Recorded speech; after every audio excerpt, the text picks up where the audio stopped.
Hello everyone, we have now got Antipodes berthed at Coffs Harbour and we're going to make some changes readying her for travelling internationally. The first thing we have to do is change the signs from domestic to international signage. We've paid about $1,800 to get Australian registration. The tender that came with the boat looks a bit yesterday, so we're going to replace the tender and we're going to take you for a tour inside the boat before we take her for a sail over the next couple of days. I hope you enjoy the episode.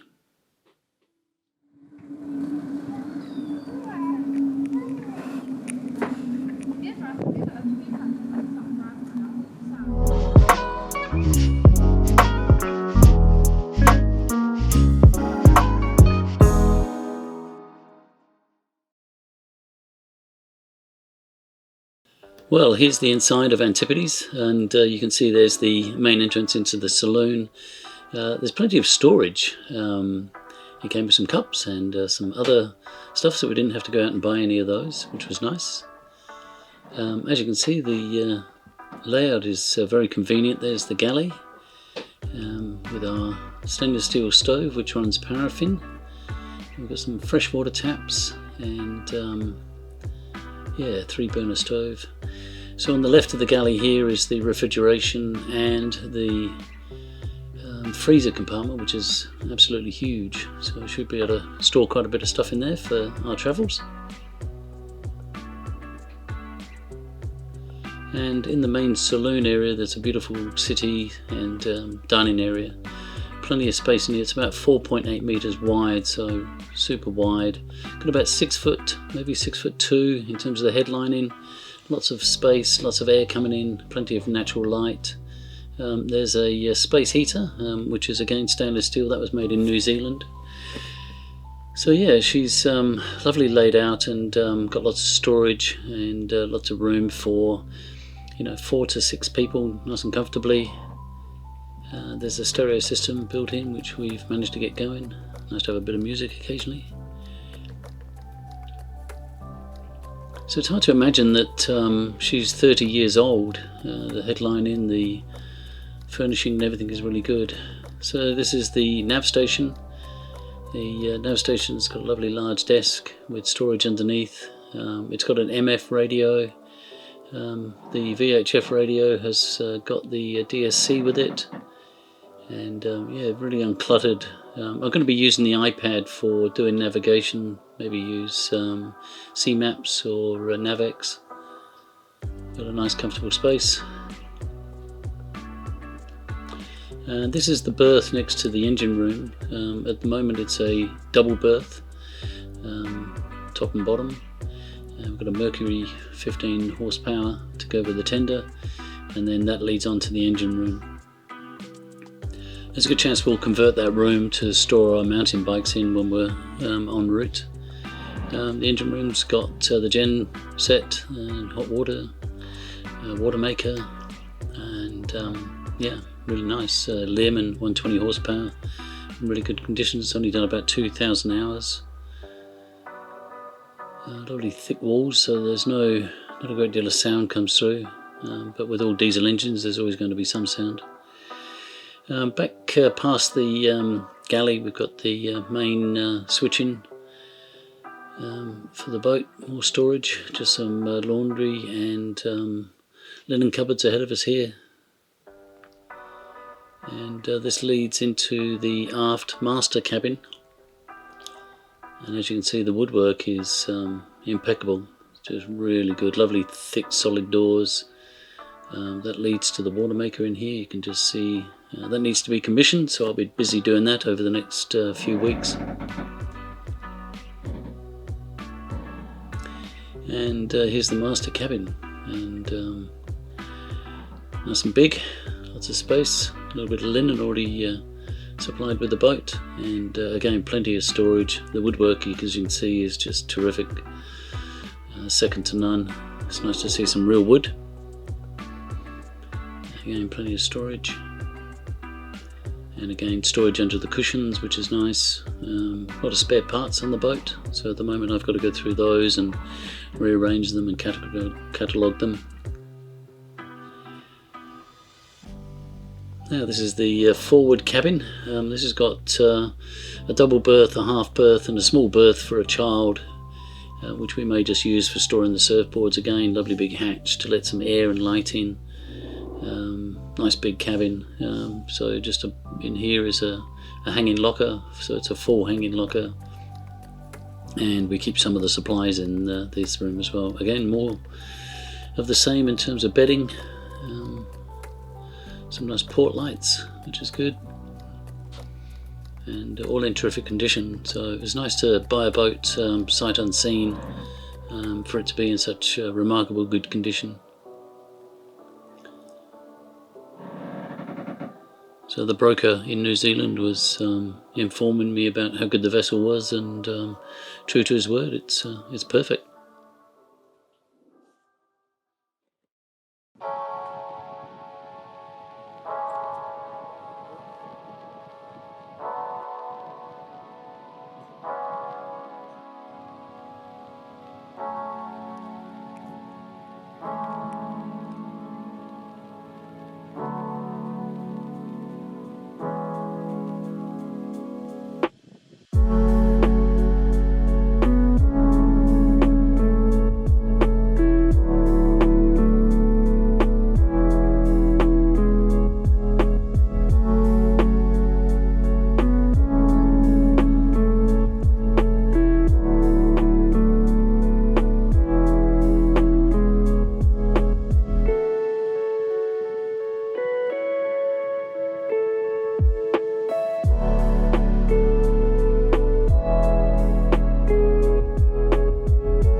Okay, all right guys, this is a stainless steel paraffin stove that uses jet fuel. Yep, you heard it, jet fuel.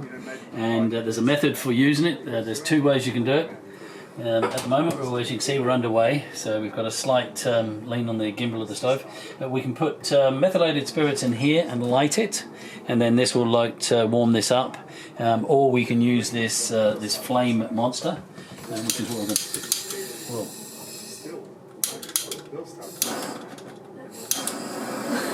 So as you can see, this is exciting stuff. So we're going to flame this up and warm this up. So this takes anything between 30 and 40 seconds to heat up, and the idea of heating this up is it heats up the main element down here that changes the paraffin into a gas. So as that warms up, that then changes that into gas. And if you don't do it properly, you end up with some pretty exciting times. Hopefully I get it right today, but we have had flames licking up here, and yeah, pretty exciting stuff. But once you get the control done, and you get it working, it's a really good system to have on board. No propane gathering in your bilges, very, very safe. So there's no gas escaping from this unit at all, which is a good reason to keep it. And there is, as you can see, a little bit of organising to have done just before you use it. But once this little unit down here, as you can see, it's started to warm up now. Getting nice and warm. Just warm this back bit up. I prefer to actually put the methylated spirits in as opposed to using this little gas gun, but whilst we're underway, this is an easier way of doing it. And we'll see how it all works. Okay, so now what we do is we turn the gas on, and you'll see the little flame come up.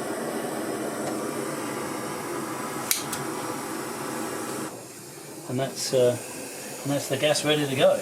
And we close that over and put that on there. Now you might argue that that's a lot of work to do just to make a cup of tea, and it is. But I'd rather do that than have some propane gas somewhere leaking. And there's some very big horror stories in regards to propane gas. So we'll wait until the kettle boils, and we'll see you again once we've got a cup of tea.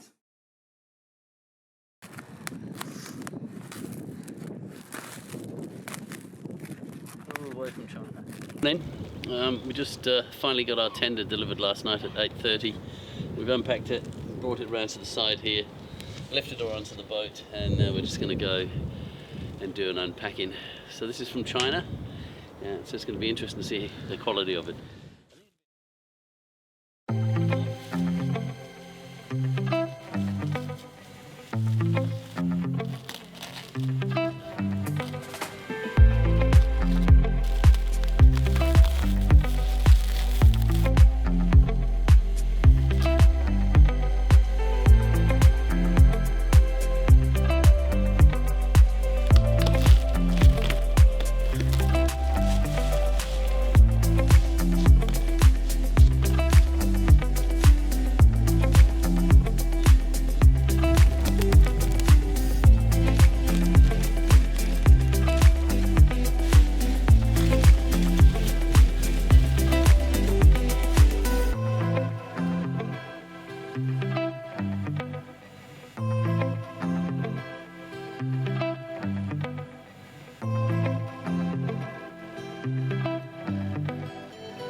Oh, good morning. I'm desperately trying to fix some new signs for international travel for Antipodes. We've had to change the name slightly from Antipodes to Antipodes 3. That's okay. She's now registered in Melbourne and in Australia, of course. And this is our first attempt ever at putting signs on. So first part went okay. Seems to be pretty successful. Just got to get this little bit here curved over, and then you're kind of almost good to go.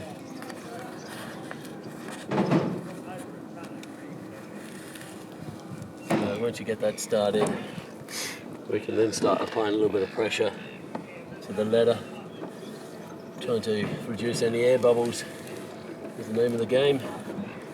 So we'll work from left to right, nice and slowly. We've done our measurements, so hopefully they're all good. Pretty embarrassing if they're not.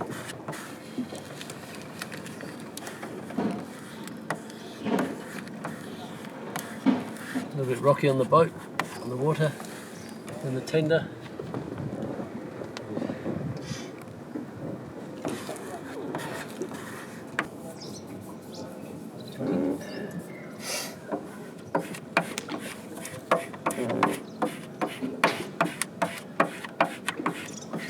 This is our plastic spatula. It's pretty flexible, and once you get it in this point, you can be a little bit aggressive with it. Don't be shy with it, because you've really got to push those bubbles out and make sure she sticks nice and firmly to the hull. The hull's been cleaned, as you can see. I've given it a good clean, got all the old lettering off, and now we're focused on the new lettering.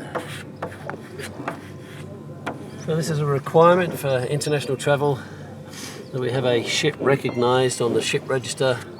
Not a cheap process. It was about $1,700 to register on the international shipping register, and that's a one-off fee forever. So no more local registration.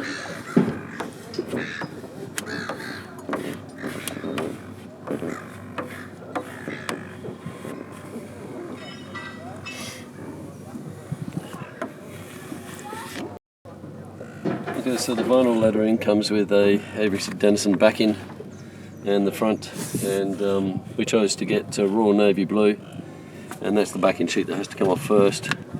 Once you take the backing sheet off, the letters sit in between the backing sheet and that sheet there, so if I pull that further back you can see the lettering comes away with it. So we know that's going to come off, that's good. One of the tricks with buying lettering, vinyl lettering, is to make sure that you are going to install them within, maybe a month, no later from when you buy them. If you leave it any later, you find the backing doesn't come off quite as smoothly.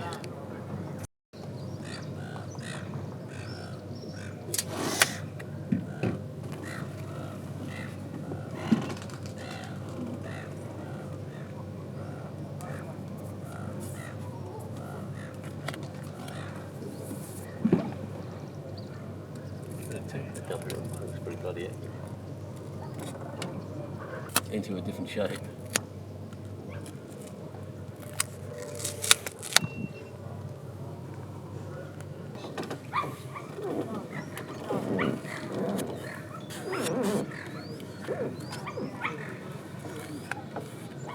Oh my God, come back.